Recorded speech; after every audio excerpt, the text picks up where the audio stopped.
is just a bit annoying, really. I can't understand why they didn't just go for... Why would they do that? I don't know. I really don't know. So this little box is going to affect a lot of caravans and motorhomes, so we're going to come on to that. We're going to have a quick look through at what is in new, what has just arrived. We've had a few more coming through, some vans that we've not looked at. We're going to have a look at our little building, our workshop, progress on work on the workshop. I've not done anything for a while, but it's looking a little bit better. So one of the vans that we've not looked in properly as yet is the Swift Conqueror 650.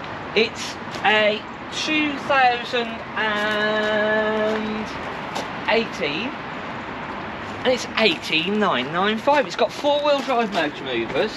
It's just come into, again, we're still trying to play catch up on getting the vans through the workshop, and this is one of the vans actually that this little box is going to affect. So it's going to be a lot of Swift motorhomes and caravans that this is going to affect, and it's going to really start coming into play now. But we'll get into exactly what it is and what it does in a while. So this is a nice twin axle fixed island bed at the back. I like our fixed island beds at the back, and we're still trying to be a little bit picky on what we're sort of buying. I've done a video last week about the market and sort of my thoughts on what I thought was going to happen potentially for next year, and actually it looks as though I'd said about prices on the new sort of whether they were going to go up, or it does look like after the NEC show in October most of the manufacturers are going to put the prices up. So maybe a good idea to get a bit better deal at the October NEC show. So that will be sort of interesting to see. The other thing to do is they have got the free towing lessons or sort of taster at the NEC, and I have found a link, but you can't quite book it yet, so I'll try and put the link in, and then hopefully in a couple of weeks time you'll actually be able to book that. Little Adria, that's sold already.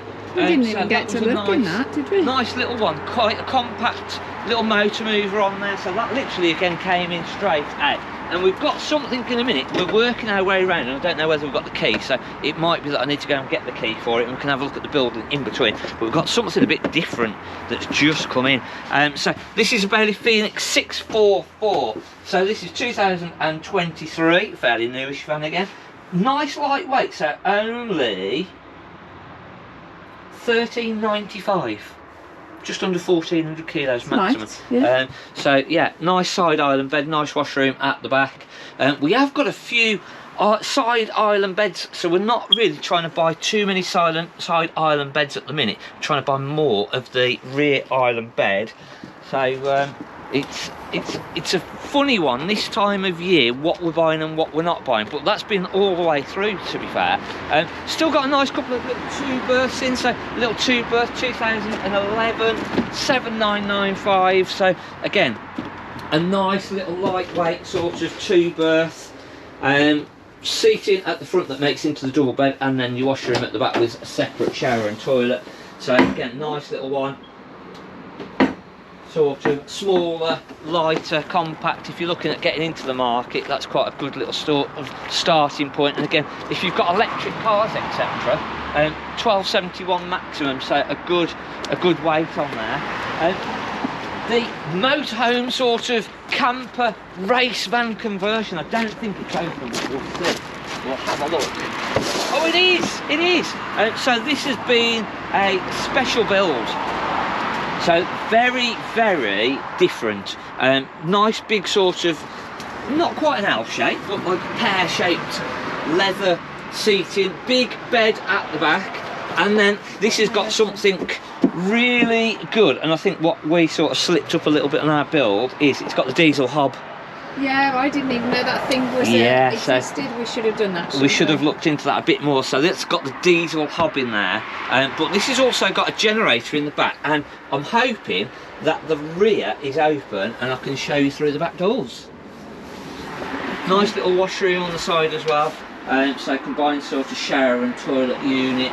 So this is going on at 49,995. It's a 2012, but the actual build cost on this was about 100 grand. So it's amazing. It's beautiful. It's really cool, so isn't it? Nice. It's really... only got 2 travelling seats. Yes. Yeah. And then in the back you've got like a garage. So if you've got motorbikes, go-karting, it's a proper sort of race truck. So at the back we've got a proper race truck area. Oh wow! So yeah, we've got the proper diesel generator. We've got the proper diesel generator in there as well. So we will do a separate video on this and run through all of how it works, what works. It's got the big side awning. It's got all the panels for the side awning, so you could have like a proper workshop outside if you're going go-kart racing, etc. I keep saying go-karting because this would be right up our friend's alley, wouldn't it? Yeah, I know who this would suit. He could do with this, couldn't he? Yeah, of course. So yeah, I might have to send him a message after. But yeah, a really cool sort of stay away race van truck, but something completely different. So let's massive in there, it's though, a good size, isn't it? Again, that's why I say for go-karts that would be really good.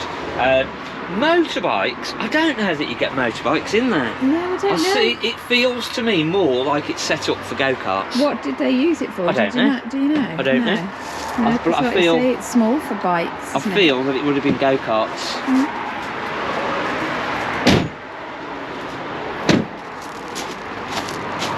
Most of the little campers that we've got have all gone again now, so they've been sold. We've got a new Buccaneer in, so the Buccaneer Aruba, 4-wheel drive motor movers. Is it open? It's not open yet. I like the decals on that new Buccaneer. I'll get the keys so we can have a look in that, but yeah, that's a nice new shaped Buccaneer Aruba, a really nice one. We've got the Continental 630. So this is, again, a really good layout. Oh yeah, this is nice. Nice L shape. So, washroom at the back with a big separate shower and toilet. So again, this has just come in 2024, and it's going to be 22,995. 2024, gosh. Yes. That's good value for money. It is. So I've possibly, oh no I've not. I was going to say I've possibly picked the worst van to show you what's in the box. And why this is going to affect a lot of vans, and we're going to end up having to do a separate video on this. Now, curtains are nice in this. Look at those. They are. They're very snazzy. Very snazzy. Yeah, just had its first service as well. So in the pretty much anything from about 2010ish and newer is going to have the Sargent battery charger on the side here. And what we're going to do is, after I've done this, we're going to actually show you how to test your battery charger on your Caravan to make sure it's working.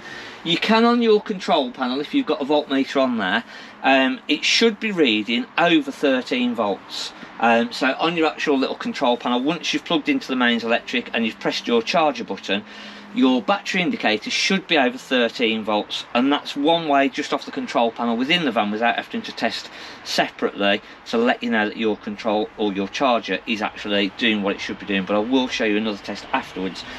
The issue being, this particular Sargent charger unit, the PX300, is now starting to become less and less available, and they've updated it with the PX310, and which doesn't seem like much, not really a big deal, not sort of anything too different. It's still going to do the same thing. It's going to be able to fix very slightly differently, so the screw positions are slightly differently.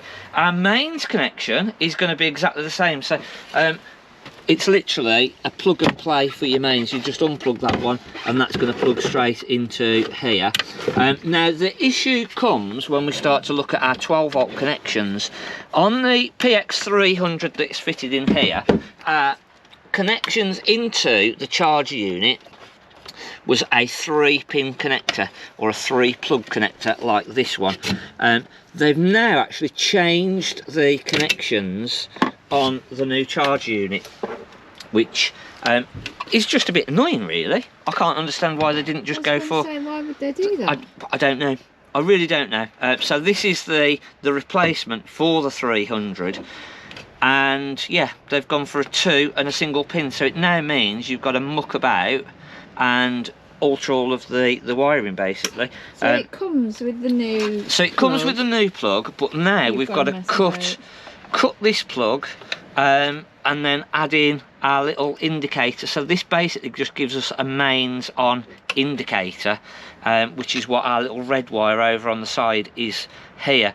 So it means that we've got to cut the positive and the negative for the DC out, and then reconnect these up, and then we've just got to connect up our little mains sort of on indicator, and we've got to connect it up here.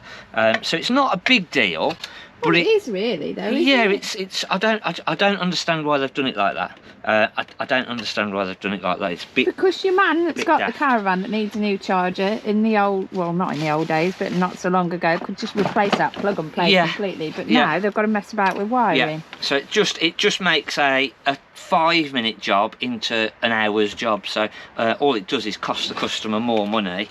Because you might not want to do that with all those wires. Well, yeah, exactly. As a sort of person that just wants to literally go, oh well, I can do the screws, no problem. But actually, I don't want to muck about with all the wiring. We will do a proper video on doing it, because we've got one that this is a replacement for on one of our vans. So we will do a proper sort of swap over. If you understand electronics, it's quite straightforward, but if you don't, then it can be quite daunting.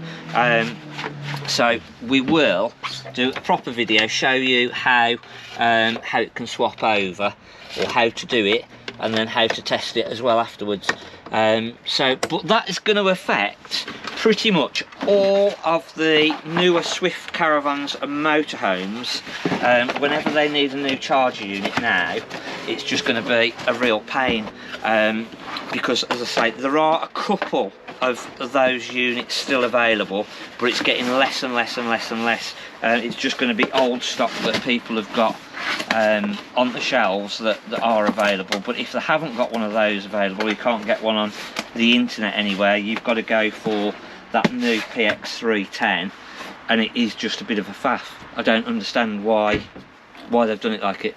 It doesn't make sense to me at all. What sort of cost is one of those? So they're about 120 quid. Yeah. So if you go direct onto Sargent's website, I think they're a bit more than that. But there are suppliers out there. If you Google Sargent PX310 charger, then you will find that you can get them for about 120 quid delivered.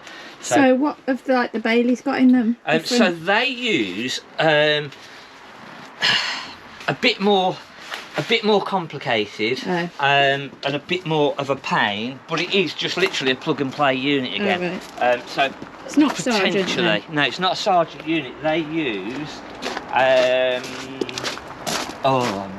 someone else. Somebody else. Yeah, I can't think what their name is.